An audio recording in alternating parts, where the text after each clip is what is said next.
Menurut gue iya, itu prestasi yang luar biasa. Tapi di sisi lain, ini ada juga yang menurut gue artinya Indonesia udah harus siap-siap. Lu bakal makin sering dijajah sama produk impor. Karena suka nggak suka, semakin populer roti di Indonesia, artinya semakin populer juga impor bahan baku roti yang namanya gandum, tepung terigu itu guys. Nah per hari ini ya, kita total impor gandum itu sekitar 12 juta ton setahunnya.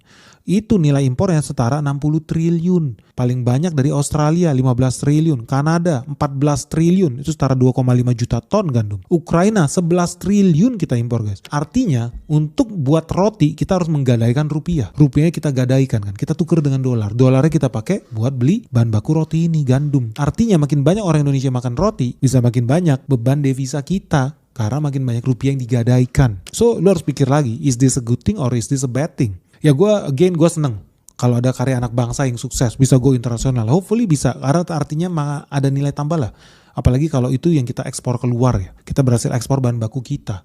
Tapi kalau lihat ya di Indonesia makin banyak toko-toko roti itu kan gaya-gayaan. Bikin roti rasa walnut lah, rasa matcha lah, rasa almond lah, lu lihat deh. Jadi kita berdasarkan data aja nih guys. Menurut data perdagangan internasional tahun 2024 ya, Indonesia itu impor sekitar 6 juta kilogram almond. 6 juta kilogram almond kita impor setiap tahun. Nilai impor ya setara 30 juta dolar. Mayoritas dari mana? Ternyata 4 juta kilogram itu kita impor dari Amerika Serikat.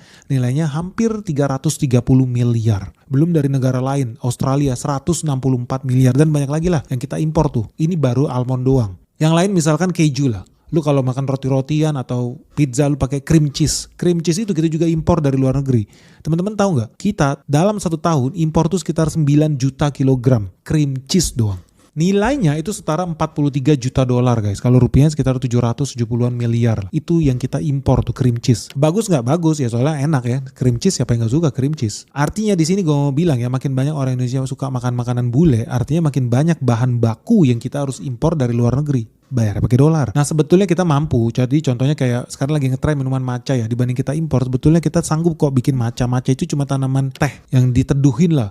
Ada yang 20 hari, ada yang 30 hari, ada yang sampai 3 bulan. Dari uji di Jepang itu metodenya sama. Di kita pun bisa sebetulnya buat kembangin itu. Karena matcha kualitas Jepang, ada ceremonial grade, atau ada juga yang di toko retail grade, itu sebetulnya bisa diproduksi sama petani Indonesia. Jadi sebetulnya banyak bahan-bahan topping itu yang bisa diproduksi sendiri secara lokal. Cuman gue juga bingung ya, kenapa nggak banyak toko-toko roti di Indonesia yang pengen pakai bahan baku lokal itu sendiri. Ya mungkin karena kualitasnya katanya beda. Atau jadi nggak bisa jual mahal ya ke customer di Indonesia. Atau ya itu salah satu citra produknya lah kualitas impor ya. Tapi yang jadi pertanyaan besar gini sih guys. Gue seneng ya dengan makin banyaknya pengusaha-pengusaha lokal Indonesia yang berhasil go internasional, wajib kita dukung, betul. Tapi jadi pertanyaan terkait dengan bisnis roti-rotian berbasis tepung impor ini.